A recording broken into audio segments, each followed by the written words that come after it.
Dans une ambiance actuellement sereine, la ville d'Aigues-Mortes se prépare à son élection municipale.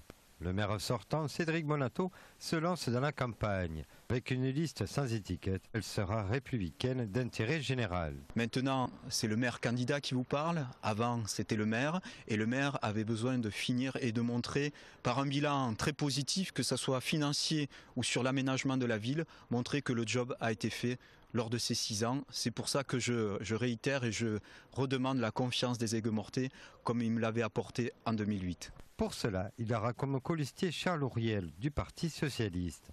Face à lui, 4 candidats, dont 3 listes de droite et une front de gauche Écologie Les Verts. UMP et UDI partent ensemble, sous Unis pour Aigues-Mortes, avec comme tête de liste Pierre Mauméjean. On a essayé de constituer une liste unique avec Isabelle Secrétan. Ça n'a pas abouti pour des raisons qui seraient assez longues à développer. Donc ce qu'on a proposé à Isabelle Secrétan, c'est en quelque sorte des primaires entre nos 2 listes et que la liste qui arriverait derrière l'autre au sort du premier tour se retire purement et simplement. La dissidente UMP Isabelle Secrétan présente sa liste Vivre Aigues-Mortes. Quant à Stéphane Épignan, il est tête de liste Aigues-Mortes 2014.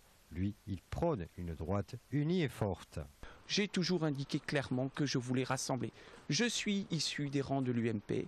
La droite forte, c'est également RBM qui fait partie de ma liste. C'est le soutien, effectivement, de Gilbert Collard, qui est le député de la circonscription. Le candidat Didier Kerr rassemble une partie de la gauche en unissant le Front de gauche et Europe Écologie Les Verts. À la précédente élection municipale en 2008, 84 votes avaient fait la différence, avec un taux de participation d'un peu plus de 82%.